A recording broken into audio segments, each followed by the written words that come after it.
If it's Wednesday, it's Hump Day Hangover. And today we're going to be talking about working on yourself. So grab you a cup of coffee or a cocktail and let's get started. This is Hump Day Hangover.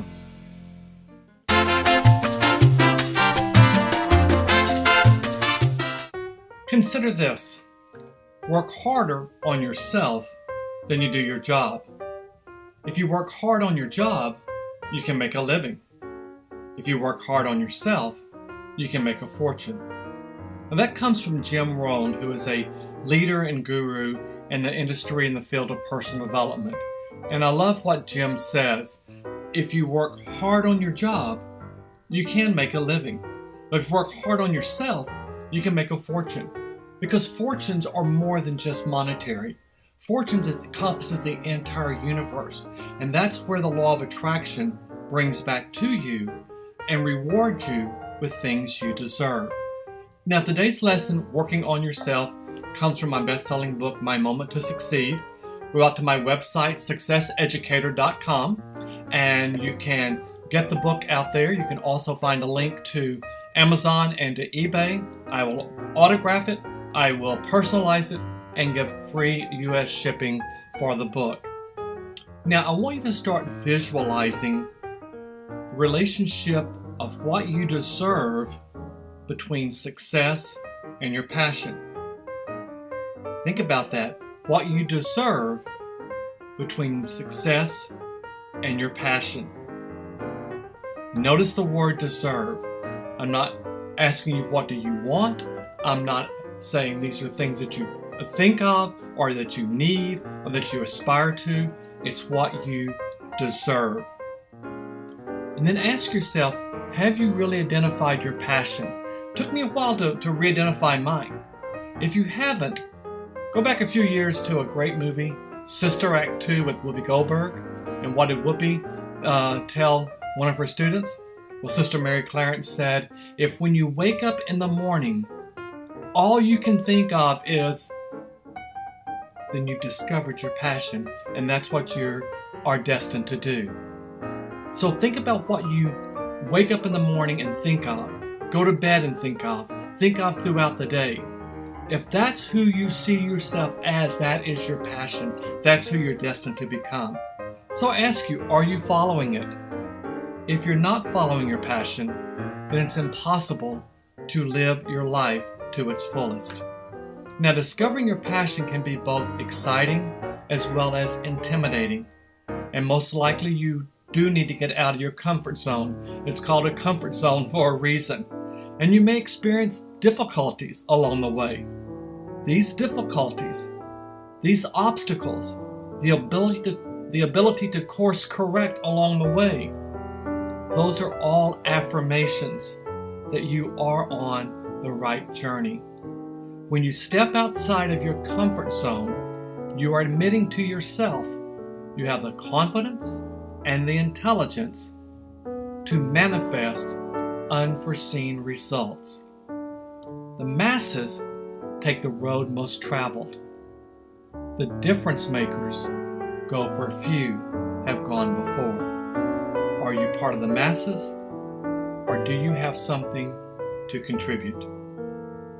Use your heart, your soul, and that passion as your GPS. Now, I want you also to commit to improving every day, not just Monday through Friday. And as we know from Hump Day Hangover, if M is equal to Monday and T is equal to Tuesday, ever realize the rest of the week is WTF? Well, think about this. Think about the S in Saturday and the S in Sunday representing sustaining success. You've got Monday, Tuesday, you've got WTF, and now you're sustaining success. How do you do that? Well, you do it by beginning to allot yourself and allow yourself me time. Me time is exactly that. It's time for you and only you. And everybody requires me time. Each morning when I wake up, I sit up in bed, I do a quick meditation. About 5 to 7 minutes, some deep breathing, clearing my head, detoxing from the night, if you will, and really opening myself up to possibilities.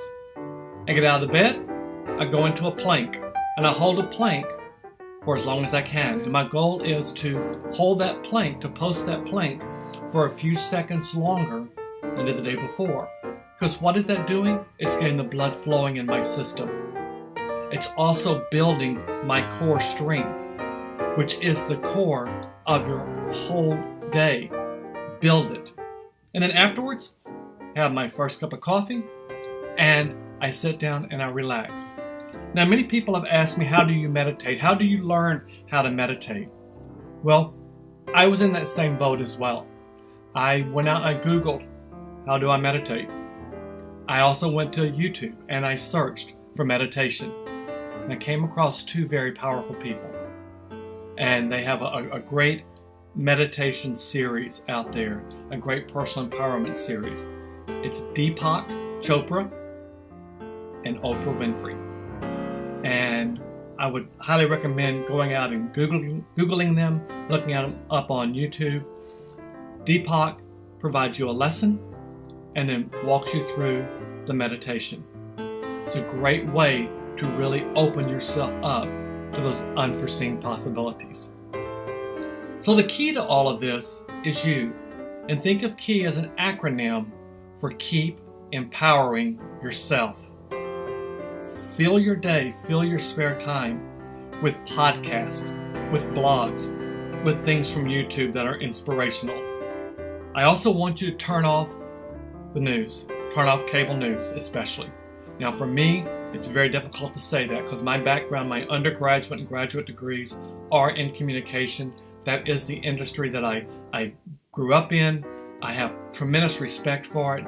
But what we see today is an influx of negativity, of conflict, of things that are happening that are catastrophic. We see debates where people are just bickering at each other, talking on top of each other, and your subconscious is thinking, hey, that could be kind of fun. Let me try that. You don't want that going on in your subconscious. You want to be focused on where you want to head. So unplug from that. Unplug from social media and from gossip. And I will also want to challenge you to read at least 30 minutes every day. And read something that is inspirational or something that's funny. A couple of quick suggestions, books that I love. Here's one from a guy I truly admire, Lance Bass, a book called Out of Sync.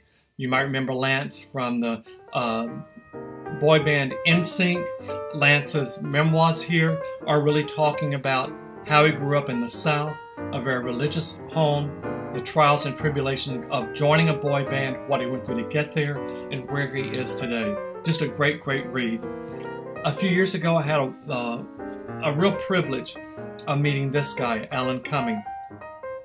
I saw him in Cabaret, got the book, Not My Father's Son. I bought it there at the theater, and on the way home, read it on the plane, could not put it down. It's a book about growing up, the things he went through, how he got into the industry, and where he is today. And finally, a lady that I really had the honor of traveling with some, and it's Meredith Baxter. You might remember Meredith from Family Ties. Her book, Untied, is just really a great story of Meredith and how she went through the industry, but also how she became the person she is today, a very successful entrepreneur out there, and what it took to really find and rediscover her passion. I mentioned something funny. I do believe that you need to put a smile on your face and have humor as a big part of your life. This book, probably my very favorite. It's called This Is a Book by Demetri Martin. Demetri starred in Saving Woodstock, one of my favorite movies, a great stand-up comic. This book is just packed full of anecdotes, short stories, jokes, idioms. It's just a great, great book. Demetri Martin, This Is a Book. And finally, a friend of mine just sent me this book recently, and I'm loving it. It's called Pop Goes the Weasel, The Secret Meaning of Nursery Rhymes. It's a backstory of the nursery rhymes we all grew up with. If you have kids or teaching to your kids, it's just a great, great story. Pop Goes the Weasel, The Secret Meanings of Nursery Rhymes. Again, fill your day with these. type of activities. The point is to surround your world with inspiration. As you can tell from my office here, that the New York theater community and the people on and off Broadway are very important to me, very inspiring to me. And as you can see from the pictures that are coming up, that I have put myself out there. I've gotten out of my comfort zone, and I have met several people by things I've done. I discovered a great organization called Broadway Cares. I volunteer at the Broadway Cares flea market each summer and have met these people. And really what inspires me is their perseverance and the fact they never say never. They know that the next rejection, the next no, the next non-callback is one step closer to the next yes. And that's the way you have to look at it as you proceed through. That is getting out of your comfort zone. Their passion fuels their purpose, and that's what inspires me.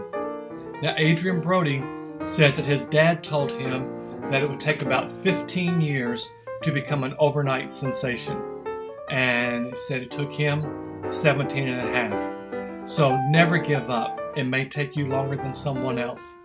And finally, leaving with a quote from a person that I really have a lot of admiration for. Her story, what she's done, and what she continues to do in the industry is just amazing. And that is Viola Davis. And Viola says, "The privilege of a lifetime is being who you are." So can you do this alone? Yes, you can.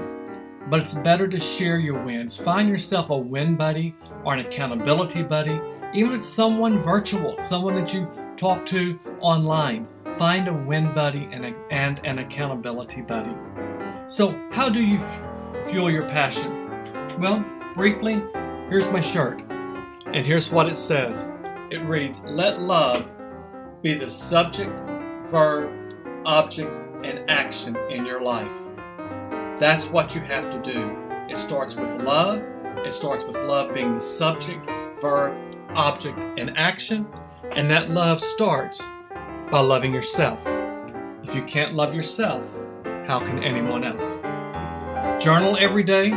Tonight I want you to list people, topics, or events you find inspiring or motivating, and use this as the beginning of a reading list. And then ask yourself, how do these people and events parallel where you are today and where you see yourself in the future? And then meditate and record your reactions. The Bardism for this week comes from Oprah. And Oprah says, "I've come to believe that each of us has a personal calling that's as unique as a fingerprint. And the best way to succeed is to discover what you love and then find a way to offer it to others in the form of service, working hard, and allowing the energy of the universe to lead you." I'm Bart, the Success Educator. Hit that subscribe button below. Go out to successeducator.com. Follow me on social media. Get your book, and I'll see you back here next week. This has been Hump Day Hangover. Ciao.